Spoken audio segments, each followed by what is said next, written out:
On the next Arizona Horizon, it is the Journalists Roundtable. We will hear how former Corporation Commission members speak out against current commissioners and the latest in a developing feud between the governor and the state treasurer.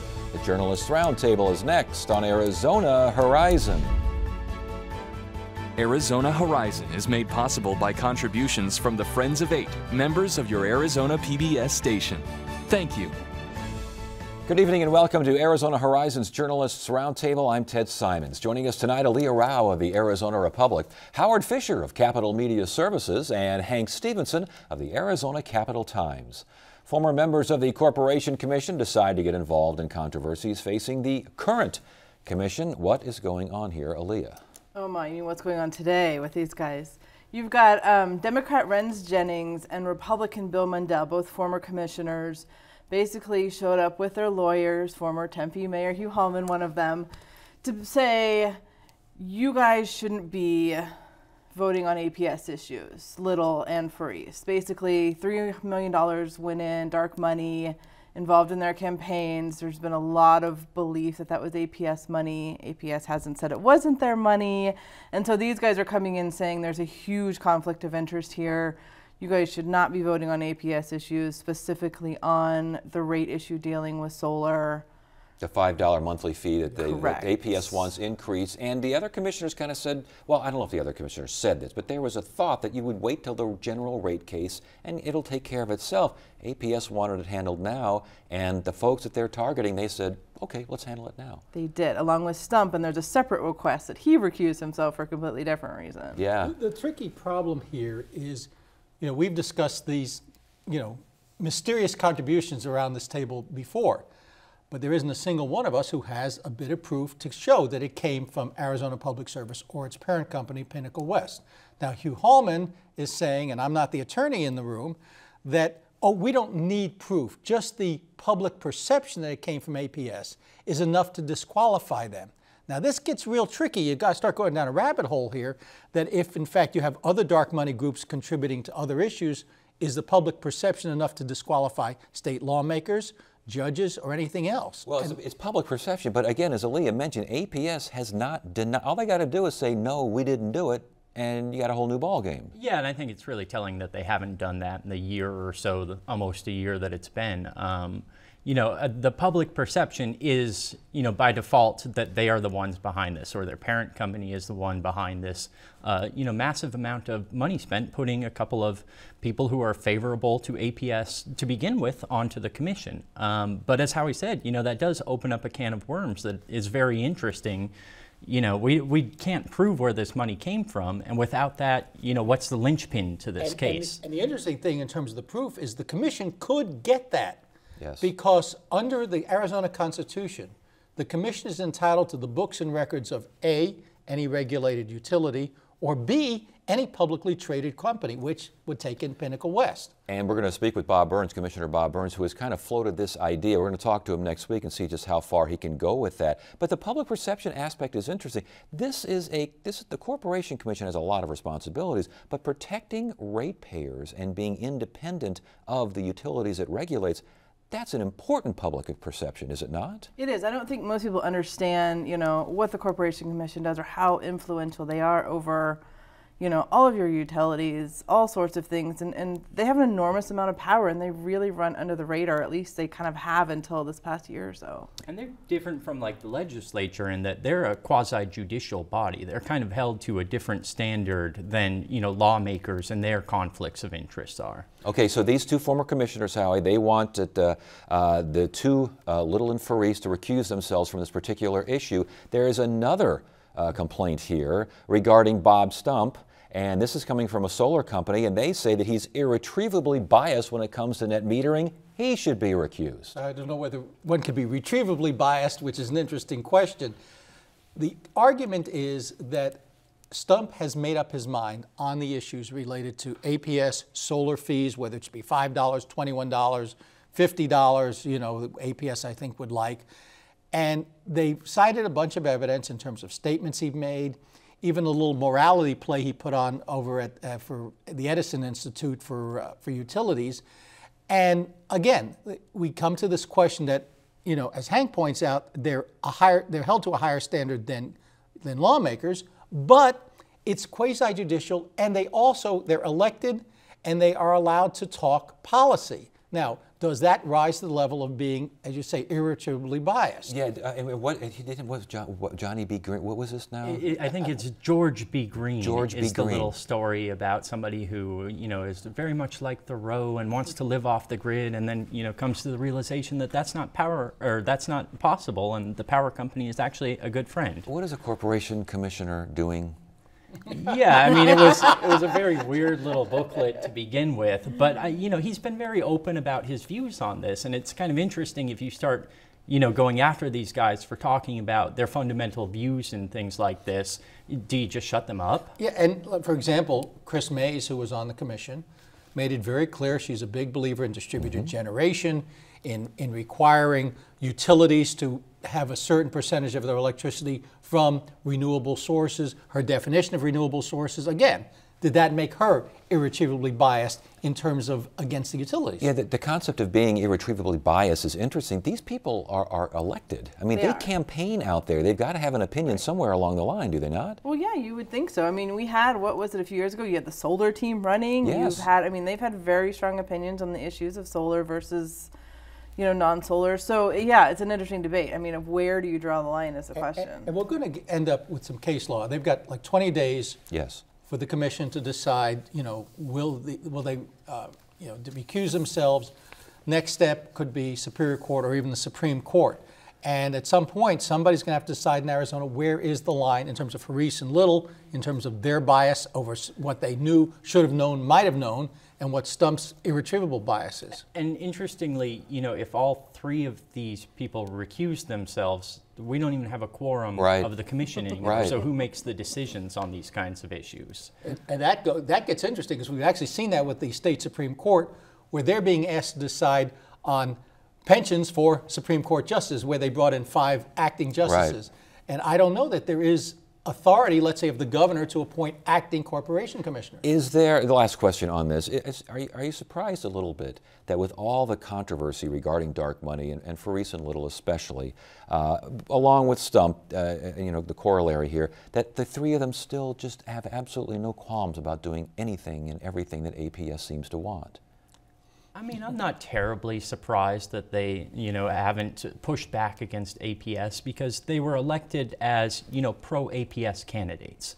So for them to do that would kind of almost be, you know, against what they campaigned on to some degree. But can't you at least show a little bit of like look, the fact is, I don't know, they call them pro-APS candidates, but they were certainly candidates who ran on the perception, on the belief that somehow the utilities are good, that our job is to balance.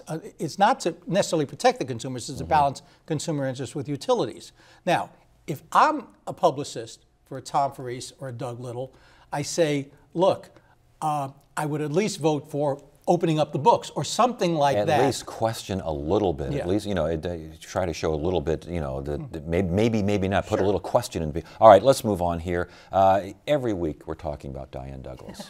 I mean, every single Friday. And now it sounds like the school board that she's fighting with is saying, we're going to talk about Diane Douglas too, and it's likely to be through lawsuits. What's going on here? They had a meeting this week basically called specifically to talk about Diane Douglas, and they talked about 2 possible lawsuits.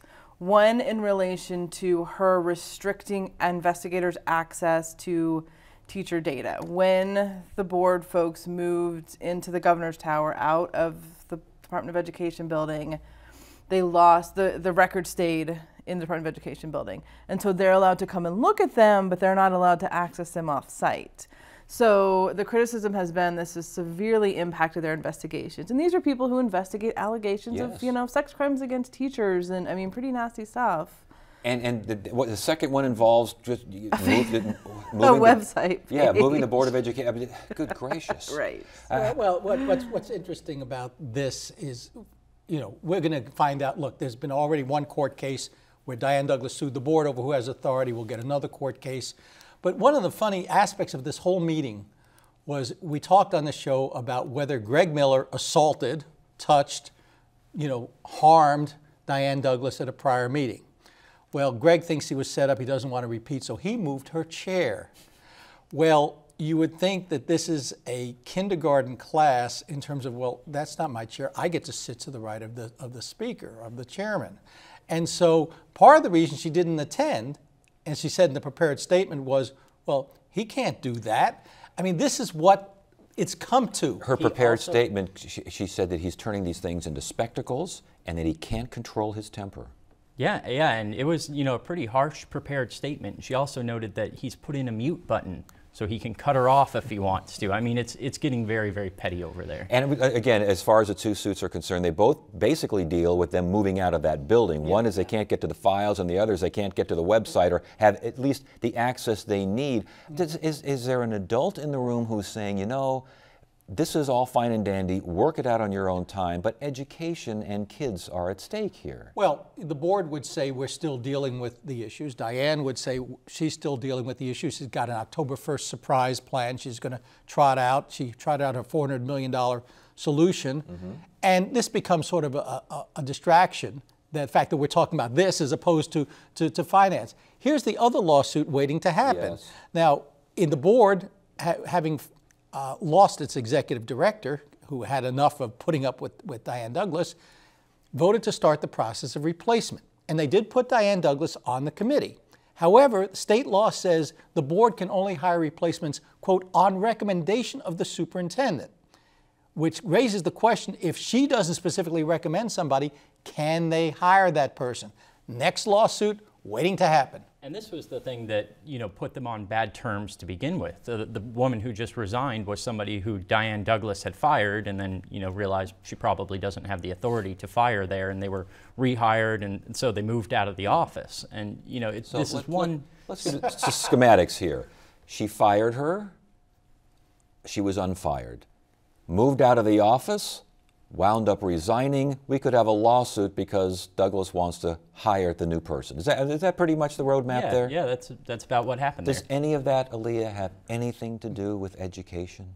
Depends who you ask, but I would say a lot of parents would probably say no.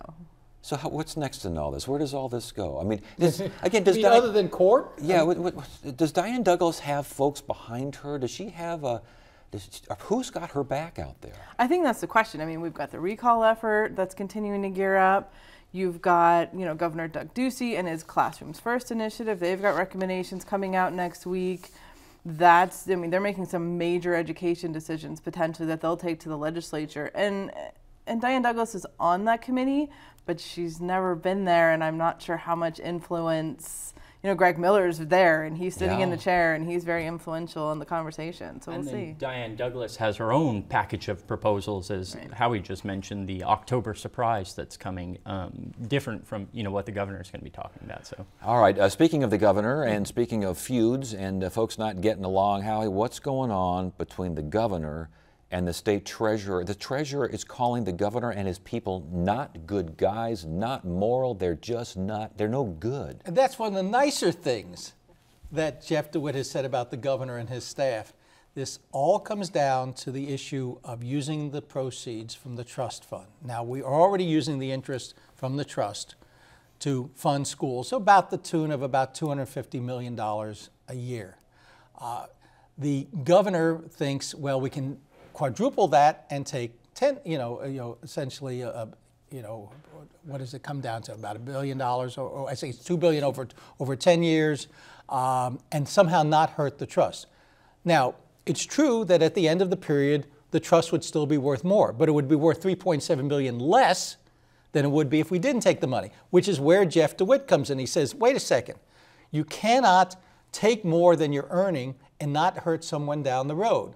Now, needless to say, our governor, who was a little thin-skinned about this since he came up with this plan and said, look, I can do this without raising taxes, is a little miffed that his treasurer is saying, wait a second, you can't do that. Not just miffed, but according to the treasurer, he won't appear in the same room with him, and his guys are out to get him.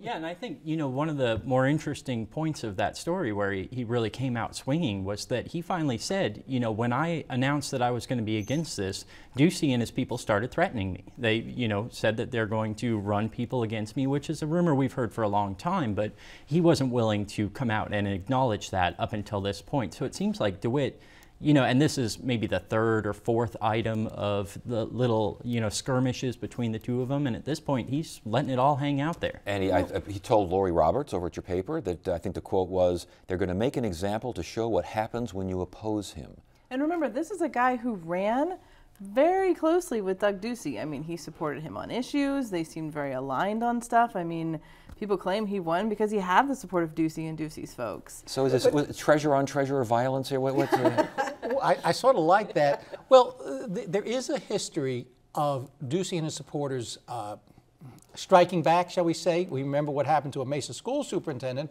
who spoke out against some school finance proposals the governor had, and all of a sudden there were robocalls going into his district. So, the governor clearly has allies who would make life difficult. I don't know if you want to call it an enemies list, but if there's an enemies list, we know Jeff DeWitt is on it. So, as I asked about Diane Douglas, does Jeff DeWitt, who's got his back? Are folks out there saying, this guy's got a point, I'm standing with you? I think there's a fair amount of people who have his back in the moral situation. Think that, from the lawmakers I've talked to and stuff, say that, Ducey's going a little overboard on this. But he hasn't pulled that many votes yet. There aren't that many people in the legislature who are siding with DeWitt over Ducey in this fight. Maybe, maybe a few Republicans, and that may be all he needs, but it's certainly not a flood of people agreeing with him on the merits of the issue. And a lot of it's going to depend on what the legislature comes up with. The pressure is building not to wait until the November 16 election to put the Ducey plan on the ballot. So the question is, what do lawmakers put on the ballot? They've got kind of a modified Ducey plan where they use $100 million of current funds and raid the First Things First account and use some trust funds. DeWitt's going to have to decide what kind of position he wants to take on it. But remember, a treasurer can have an interesting position. You do remember a certain former state treasurer, name of Doug Ducey, who came out against the 1-cent sales tax extension and managed to get, a lot of political capital on that. Yeah, political capital enough to the governor's office. There's a lot of question, too, about where the schools are going to follow on this. They're hugely influential. They've really kind of reserved a position on it. They haven't said they don't like it, but there's definitely some murmurings about, kind of leaning towards DeWitt. So if they come up with their own proposal or if they decide to take a side, I mean, that would be a huge backer for DeWitt. And Democrats in the legislature right now are saying that they are united against the Ducey plan. So unless there's some serious changes like to that matters, I suppose. But here's the other funny one. It may well matter if they got to get a coalition to get that thing through. But here's the other thing, to go back to our prior topic, who's backing Jeff DeWitt? Diane Douglas, who also says we've got enough money. All right, with that in mind, the concept, because obviously the governor is probably not the biggest fan of Diane Douglas, and I think it's safe to say he's no fan of Jeff DeWitt. What are you hearing regarding the governor's style? Is there a heavy-handedness? Is there a kind of above-it-all sort of meritocracy? Talk about this. Well, I would criticize him. I just don't want his dark money friends to come after me. So we got you covered. Don't worry. No, I think that, he's, as you said earlier, he has very thin skin on a couple of these issues. DeWitt was really trying to be cool about opposing this plan at first, kind of sticking to the numbers, and it just, snowballed. And I think people are seeing that, looking up at the 9th floor and saying, do I want to go against him on anything? Is it worth it? Which is good for the governor, I guess, but at some point maybe sparks a backlash. Alita, did you get the impression that there's a my way or the highway kind of a thing going here?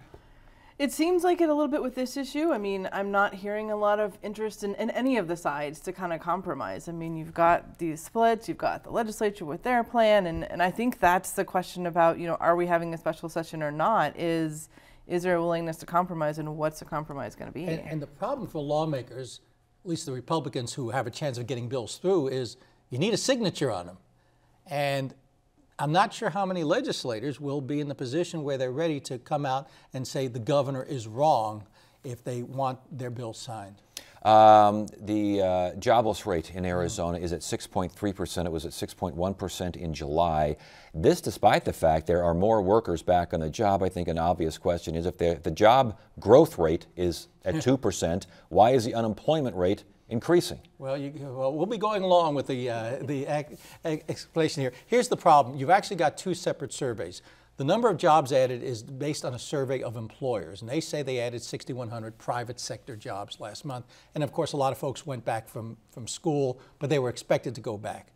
The seasonally adjusted jobless rate went up because the number of people in government is not up as high as it used to be. Plus, that's based on a separate survey of individuals. You call the house. Are you working? Yes, no. If not, are you looking for work? Are you trying to get work? Are you working part-time? And so you don't always have a direct correlation there. And then you've got the whole seasonal adjustment thing. Right.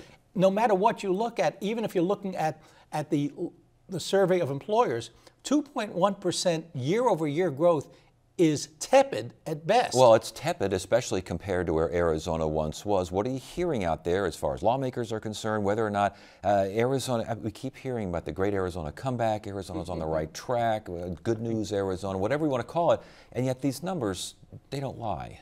I get an email every couple hours from, Doug Ducey or somebody else talking about how awesome our economy is. And, when you look at the numbers, maybe it's not that awesome. The Bureau of Labor Statistics has said that Arizona's the third highest unemployment rate when you count people who have quit looking for work and who have settled on part-time work when they wanted full-time work.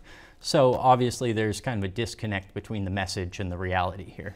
And we should also mention that there's not going to be a minimum wage hike in Arizona as well because the consumer price index didn't hit the right level. This is one of those funny things. Back in 2006, voters said, we'd like a minimum wage higher than the 5.25 I think the feds were paying, which for Arizona to pass was sort of fantastic in and of itself. The real kicker to that, what the business community hated, was the automatic inflation adjustments. And that's gotten us up to $8.05 an hour. Every August, the Industrial Commission looks at it and says, well, what's inflation been in the last year? Well, we just looked at the numbers, and it comes down to 0.2%, which comes down to, I think, 1.6 cents. Now, if you round to the nearest nickel is zero. Right. And absent some change or some updated figures, same $8.05 an hour for the 12 months in 2016. All right. Before we get out of here, we just got like a minute or so left. What is going on in Coolidge?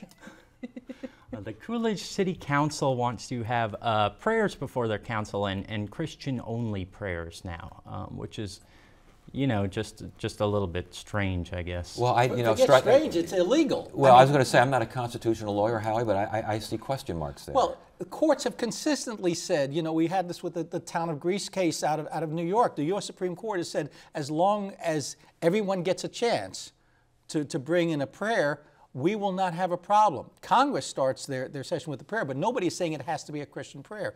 I think Coolidge just bought itself a very expensive lawsuit. Well, they still need one more vote, so it's not a done deal. Everybody's threatening and throwing lawsuits at them, but they haven't actually done the final vote yet. And they did call a very hasty meeting for Monday night, I'm guessing, to vote on this. And considering its hastiness, I'm wondering if they may be changing their minds. I'm just wondering if the general revenue down there in Coolidge is such that they can afford to go to court for goodness knows how long trying to defend this kind of thing. Well, maybe they'll reverse it before they go all the way through then. And what's the point? I mean, who do you pick up as a constituent?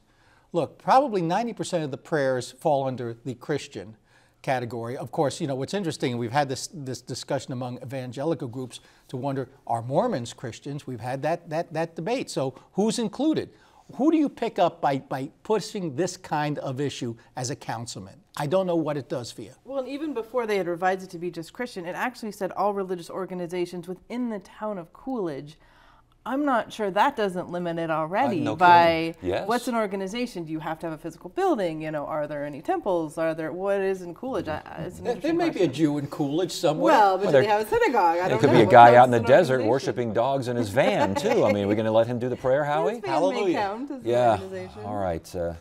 We'll keep an eye on that story as well. Good to have you all here. Thanks for joining us. Monday on Arizona Horizon, a new report from the State Board of Regents shows that nearly half of Arizona high school graduates do not meet the criteria to enroll in the state's 3 public universities. That's Monday at 5:30 and 10 right here on Arizona Horizon. Tuesday, Our good friend, physicist Lawrence Krauss, is here for another edition of Science Matters. Wednesday, Corporation Commissioner Bob Burns will join us on set to discuss a variety of issues. Thursday, why Arizona is facing a teacher shortage. And Friday, it's another edition of the Journalists Roundtable. A reminder, if you'd like to watch tonight's show again, see any previous episodes of Arizona Horizon, maybe see what we have in store for the future, check us out on the web, azpbs.org/horizon. That's azpbs.org/horizon. That is it for now. I'm Ted Simons. Thank you so much for joining us. You have a great weekend.